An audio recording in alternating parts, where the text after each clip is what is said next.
GGRC. Hey everybody, welcome to another quick save review with me, RC, here on GGRC. Today we're going to be taking a look at Devious Dungeon 2. This is out today, Friday. By the way, happy Friday everybody. Hope you're looking forward to the weekend here. But this is Devious Dungeon 2. Very much like Devious Dungeon 1. You guys might remember I covered this the prequel to this game about a year ago. Just about a year ago, too. I think it was April 2018. It's a cool little, Rogue Legacy type game. For those of you who haven't played Rogue Legacy, it is a basically a 2D platformer with roguelike or roguelite elements, however you want to take that. It's got permadeath, but it's got upgrades, it's got collectibles. It's actually a cool little game, and this is basically Rogue Legacy, but like a cheaper version of it. And I think that Devious Dungeon 2 actually hits a good stride with what the first game probably should have been, because this is basically, in my mind, I had a hard time figuring out, like, what the differences were. I actually had to load up the first game just to look at what the differences were. And one of the big differences is that 2 has classes in it. You can actually pick between, because in the first game you only had the Barbarian character, which so I started playing with in this game here. So you recognize if you play the Barbarian in 2, you're going to have a lot of the same gameplay here. However, there's 2 other classes to pick from, which we will go into in a moment here. But yeah, there's a few other changes as well. There's definitely some cool stuff to see. Let's jump in and check it out. We'll start off with the Barbarian here first. Like I said, this is the guy that you would get in the first game normally. And he plays exactly the same. Now, the way this game works is that every time you load in from a death, you come into this little town area, and if you have gold, you can actually go to the Olaf here, his shop. You can go to talk to him, and you can buy weapons, armor, trinkets, and potions. So you can see that I've already upgraded to the Mace of Frost, where if you use it, it'll actually freeze an enemy. I believe a lot of these weapons were in the first game as well, if I'm not mistaken. However, you can upgrade to use other weapons, such as this one, the Cunning Blade. Obviously, you see that you have to keep unlocking the next weapon if you actually want to be able to see what your next upgradable weapon or armor or whatever it is going to be. So you can only see what the next one is. So at the moment I have the chainmail. If I can get save up to 1,200 gold, I can actually get the split mail, which will give me a huge boost in hit points. Actually with the armor, everyone is pretty much a huge boost in hit points. And it gives you a completely different look too. I kind of wish that this game would let you keep the looks of previous armors before or when you change, rather. I wish I could wear, the bear fur all the time, but have the benefits of these other ones. That would be a really cool feature, I think. You're also going to have trinkets that do different things, like give you hit points, give you more damage points, and give you more critical hit points as well. A lot of the stuff in this game is very simple. Everything is pretty much like weapon damage, health points, and critical hit points. That's it. It's very simple, easy to keep track of. All of these characters here obviously talk to you when you're out here too. This guy constantly gives you tips before you go out. There's Olaf. This is the bard. He's going to sing to you, which is kind of fun. You got the jester. I remember the jester was in the first one. I think he dances for the king. I loaded it up. I saw it. He was making jokes, but now he's just talking about how hungry he is. I bet I could beat the summoner. Easy peasy. Yeah, I bet. Alright, so we're going to go in here. This is one of the other changes too. In the previous game, you could always pick where you wanted to start if you got far enough in it, but now you're going to see that you can actually go back and play other areas if you so feel like it. So you have the mines, you have the barracks. One of the reasons you might want to go back and do it, which we'll get into in a second, is that they have bounties or wanted men or creatures in this. So let's start with where we left off here in the barracks. Actually, this is getting pretty difficult. I wouldn't say like super difficult, but pretty difficult. Another one of the rogue-like elements in this game is that things are procedurally generated, so every time you load in, you're going to get the same type of enemies from where you left off, but the actual setup of the level is going to be a bit different. Take that dog out. There we go. And we got to level up because we were just about to hit level 11, which is perfect. So here we are. From here, like I said, you can pick weapon damage, health points, or critical. I'm always a big fan of getting the damage up or the health. I haven't put a lot into critical. Maybe 2 of my upgrades were. But there we go. those things are going to fall. Oh, that's the water slows me down. I forgot about that. Let's take this bat out. That bat is a powerful friggin' bat. It takes a lot of damage. Now, one of the interesting things about this game that I noticed is that at times it seems to run not as good as the first game, if I'm remembering it correctly. There are times where I'll jump and it seems like the game is kind of really slowing down. I don't know if it's an optimization thing or an engine thing or whatever it is. It's been a while. I don't remember much of the first one if it did that. I don't know if they're taxing their engine a little bit more than they did with the first game, and maybe that could be why. Oh man, look at these guys who like do the windmill with the axe there. You know, avoid those guys at all costs. But yeah, the game definitely has a little bit of slowdown every now and then, which I find puzzling because this game doesn't seem to be doing a whole lot of crazy stuff. As you can see there, a huge achievement get. That's what they're going to show you every single time you get an achievement. The gigantic thing comes in and they're like, achievement!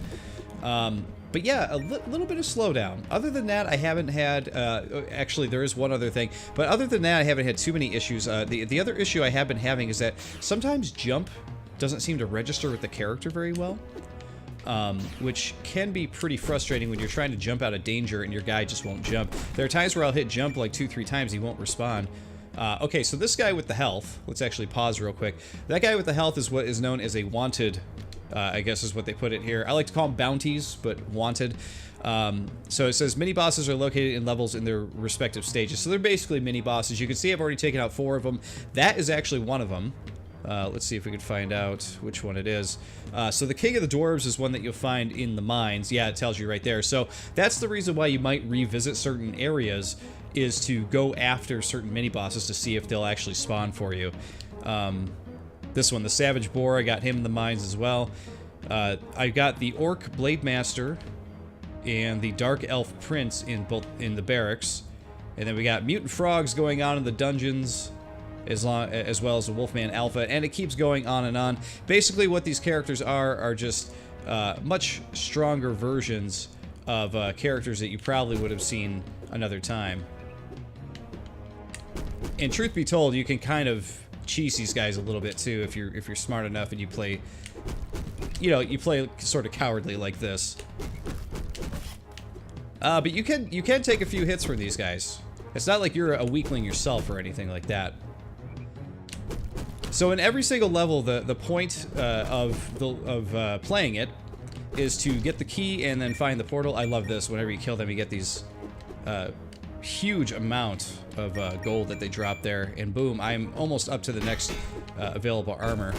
But yeah, you're trying to find a gold key, and speak of the devil, trying to find the portal to use the key on. So here's the portal. We have not gotten the key yet. You can see in the top middle, it is actually alpha'd out. It's transparent, so we have not found it yet.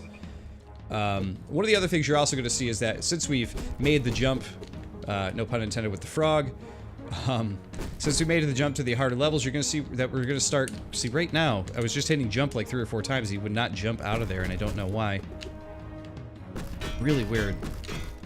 You're going to notice that the gold that drops is worth much more. Jeez, I'm already down to 19 health. This might be a quick round for me. And you're going to fight secret areas like this. Every now and then, if you're over here and you can see a little space over there, if you hit to look at your map, you can kind of tell. It'll give you a clue as to whether that's a secret spot or not. But here we go. We found it. And that gives me a whole bunch of XP. Very much welcomed.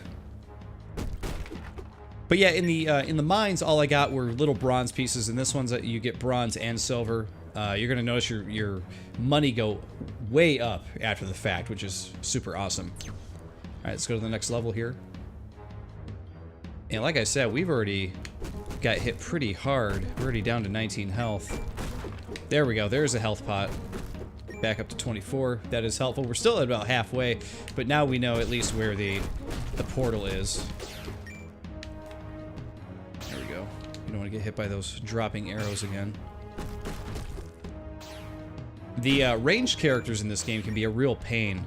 I love the snake, by the way. He makes this like laser sound whenever he spits a venom at you. Pew! Pretty funny. Those little wizard guys are powerful. They shoot those fireballs all over the place. Gotta kill this bat. There we go. Oh wow, there's another mini boss there. It looks like the Joker Archer. I've already killed him before. I'm not too worried about him. I'm going to try to get the key and get the hell back up to the portal without taking too much damage, but I think that's going to be pretty difficult here because everybody wants a piece. Oh geez. Oh my god. I think this might be a death for me. I was not playing it smart. But there we go. We're done. And when you die, you will resurrect in the graveyard here. And because we got 1,200 gold, we can actually go and we can... no, we don't want a weapon. We want armor. We can go and we can get our next set of armor. The splint mail. Let's use that. There we go. We're down to 6. Well, look. We got new sweet armor. Very interesting looking armor. Very spooky. But we can use that. And that will make us much more powerful. You look at our health points. It has now jumped up to 65, which will be super helpful once we continue on. At any point, too, like I said, you can go back to the mines. So if you are going after somebody in particular with those wanted things, you can. You can also revisit bosses. I feel like we should jump to the boss level just so I can show you guys what bosses are going to kind of look like here. Whoa! Totally wasn't hitting them. So this guy's going to throw rocks. Then he's going to start walking at us. And then he's got this really, really cheap attack in a second here. So he's going to punch the ground, and he's going to use these spikes. You just got to keep jumping around. I didn't really count how many he does, but then he'll start throwing rocks again. Nope. I've not been good at timing these yet. One of the other differences I noticed with between this and the first game, believe it or not, is that they actually switched. Because I'm playing this on the Switch again, no pun intended. Keep saying the words that are doing things that they, you know, keep saying words that are matching other things that are happening at the moment. Oh wow, this guy. Okay, I was like, he's gonna kill me, but that got us up to level 12. So we'll go health this time. And you're gonna collect gems and get some more. So you can farm this guy for for money if you so wanted to do that. But they actually switched the controls around, which I thought was really interesting. So, like, jump is B, and swinging your stuff around is Y or A, and map is X. But before, jump was A, and swinging your stuff was B. And I just opened up the first Devious Dungeons to find that out, which I thought was really strange and kind of interesting. But here we are. We are back in this scary area. We got orcs throwing stuff at us. So for some reason, they're on the same team as the regular archers here. We got these crazy dog characters here who really pack a punch. But no big whoop, right? All right, from there, let's actually quit out here. And let's check out the mage. I kind of get an idea what the rogue's gonna do. He's gonna be another, dagger-wielding character or whatever, but I want to check out the mage because I want to see how different this is. He has a special ability, which is levitation. That's kind of cool. The Master Magic uses wands to cast deadly spells on his enemies from a distance. So, it's our first range character. Would have been cool if they had, like, a ranger as well. Yeah, we want him. So we'll have him take up our second slot here. You get one slot for every character that you want to try, which I think is cool. So let's start a new one off with the mage here. It is said that great adventures await behind the walls of this dark castle. The castle's ever-shifting halls are filled with deadly monsters. Treacherous traps have claimed the lives of many adventurers. Yeah, okay, this all seems to check out. It is rumored the castle contains treasures beyond imagination. However, it is also the domain of the summoner. Look at this powerful guy. Looks like a Bobo? What was his name from Double Dragon? And he does not look kindly upon uninvited guests. Luckily, we have the Mage, the Barbarian, and the Rogue working together, right? Can you defeat the Summoner and claim the lost treasures of the castle? I guess we'll find out, won't we? Alright, here we go. We got the little Mage guy. Oh, yeah, that's cool. He does have a range. Oh, it's kind of range. It's not... It doesn't go super far, does it? Alright, we start with no gold and 20 HP. Let's get to it. So we are starting a completely new game here. We have no choice but to do the first level of the mines. Let's do it. So this is literally the first level of the mines, with complete with tutorials and everything. I'm gonna blast through all this tutorial stuff because I already know what to do. It's basically just telling you, hey, you could break stuff, you could jump over stuff, you could collect the gold. It's all that stuff. It's all the stuff I pretty much have already told you. Oh, we got our first enemy.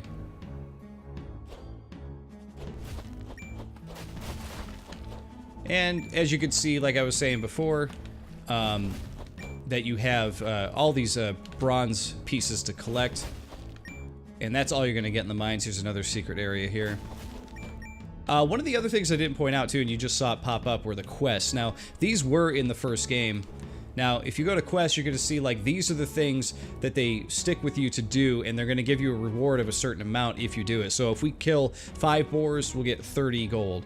If we kill 5 dwarf swordsmen, we'll get 30 gold. If we find 1 key, we'll get 30 gold, which is inevitable because we're about to find some keys and get the hell out of these levels, right?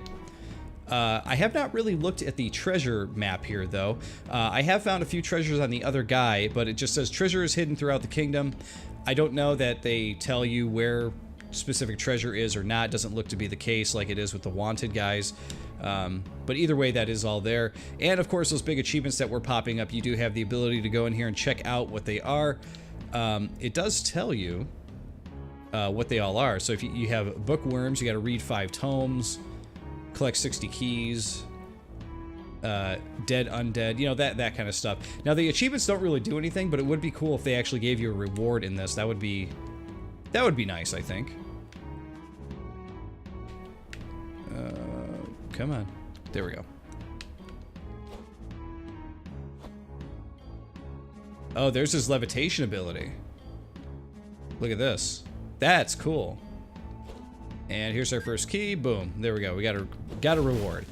So whenever you finish one of your quests, you go back in, you'll see, oh, we got to collect a treasure. That's the next one. So evidently collecting a treasure, not a big deal, because they're only offering 30 gold for it. But we'll keep breaking these things up, and we'll go to the next level. Beware of frogs.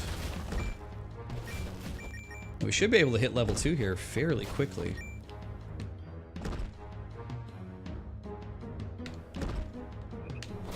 So yeah, for those of you who are missing Rogue Legacy on the Switch, this is sort of a lateral move for those of you who want that kind of gameplay. Obviously, this game, I think it's fun. I don't think it's on the same level as Rogue Legacy as far as you know, production goes and that kind of thing. I just don't think it's up to par with it.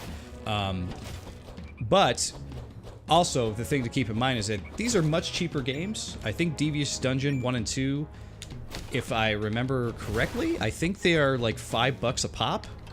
So, versus Rogue Legacy, which is probably what, like a $15 or $20 game.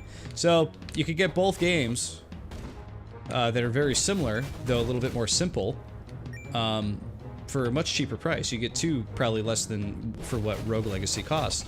That is one game, though, that I'm really surprised hasn't been released on the Switch just yet, though. I know the Switch is sort of like, you know, that's what people are really liking about it, is that it's a lot of companies are re-releasing all of these classic indie games on the Switch, and they're getting almost like a second life coming out on the Switch. And I'm surprised that Rogue Legacy has not taken advantage of that yet. We're gonna go with health because I feel like his health is super low. But I expect that game to be released on the Switch. It's got to be coming soon. They're probably gonna have Rogue Legacy 2 coming out at some point, and then at that point they'll probably release 1 on the Switch. So whenever they release, or not release, but whenever they announce that 2 is coming out, I think that is when 1 will come. We got our key. We're actually just going to head right through. You do get XP from the enemies, so you don't get much of anything else. I mean, you get gold and stuff, but saving up gold in these first mine levels is like really, really tough. Which way do we want to go? That guy's just gonna keep shooting unless I leave. Wow, some real complex areas going on here. Okay, we got another boar here. Okay, there's the king. So we could kill that king of the dwarves down there and get our first wanted guy out of here. Oh! Actually, this is the perfect place to take him out because his hammers just keep hitting the platform above. We totally cheesed him. So you get 100 reward for him, and we got up to level 3. So that is a big deal right there. And we get a whole crap load of gold, too. Which is always a good thing, so we can get some upgrades. Now, if you make it through enough levels, we didn't do it on the Barbarian because we got into some real unfortunate circumstances. But when you go in between levels and getting to the next set of levels, here's the key. And we may see it right after this one. Olaf, the shop guy, you will find him, and he will offer you the chance to do upgrades in between levels, which can be very helpful. Jump. There we go.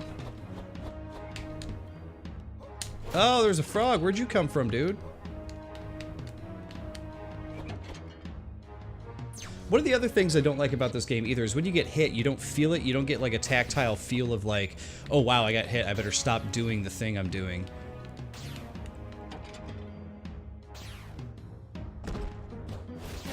It kind of is like a real soft hit. Almost like it's not happening. You know what I'm saying? Does that make sense? Wow, we just got 2 health potions. That's super helpful. Oh, there's another quest done, and here's a secret area. Boom. There's another tome. And we got a treasure. We are just knocking out quests here left and right. Let's see what our quests are now.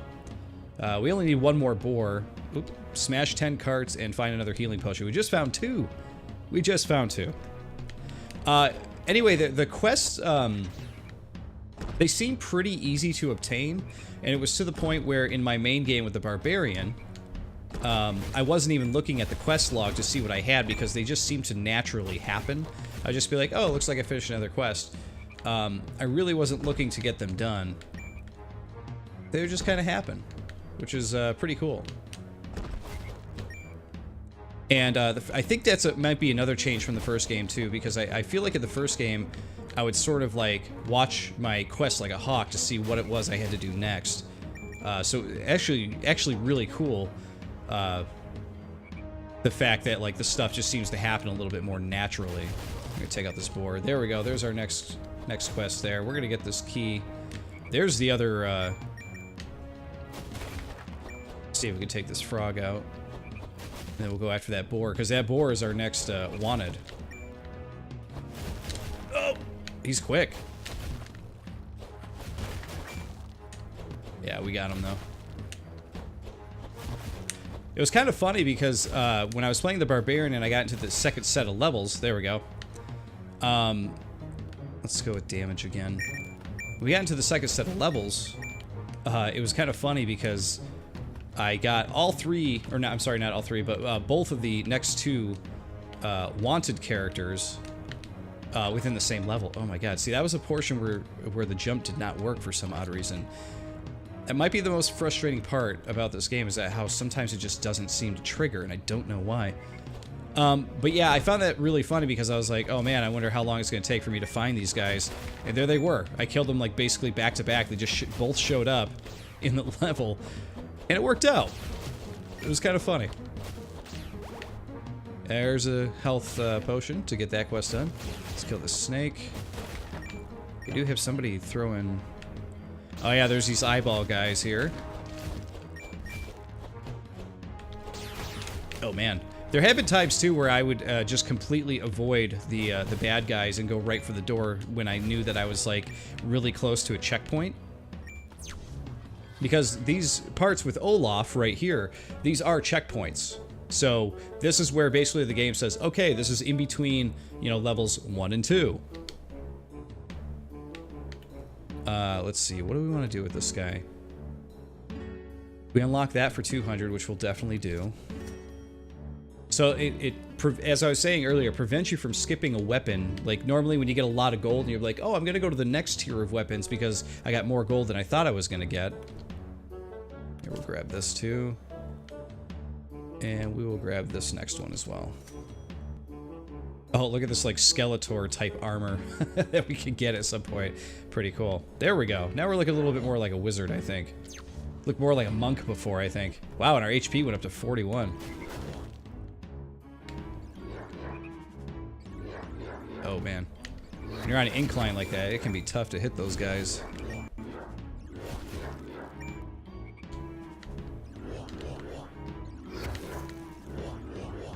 Oh man, I like that this wand makes this crazy whoa whoop sounds. That's pretty fun. So yeah, because this game is so similar to the first game, it might be one of those situations where, you know, I'm just like, hey, don't bother getting the first game if you're interested in what this looks like. I mean, if you end up loving this one so much, or loving the look of it so much that you're like, hey, you know what? I'm gonna get both games for cheap because I like this style of game, I like the grind, I like how it all goes together. Then, you know, go for it. I'm not gonna say don't get it. But if you had to get one, I would say just go for this one. It's a little bit more fully realized in my opinion. Oh wow, this is just a dead end. Procedurally generated, right? It's a little bit more fully realized though. You got classes, you got the wanted stuff, which I think is pretty cool. I think that was actually quite a good add into the game. And like I said, it just added in things that I think the first game actually needed. It feels more like a fully fleshed out game at this point than a what the first one was.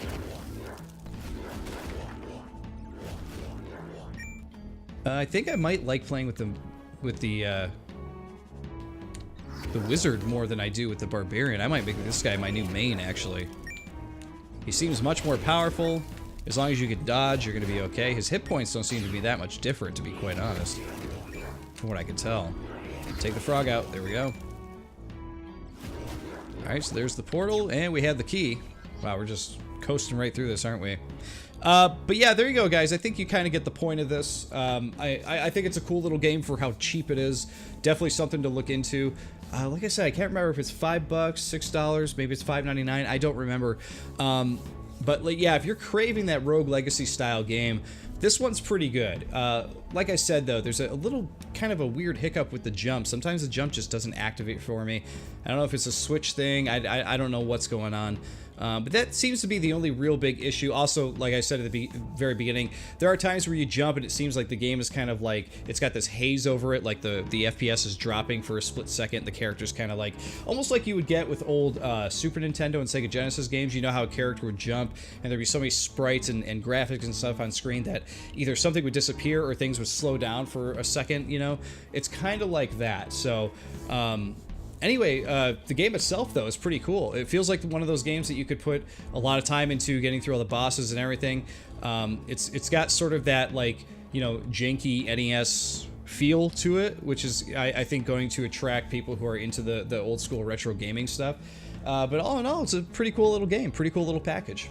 But there you go, guys. Of course, I'll see you all next time on the next Quick Save review. See you then. GRC.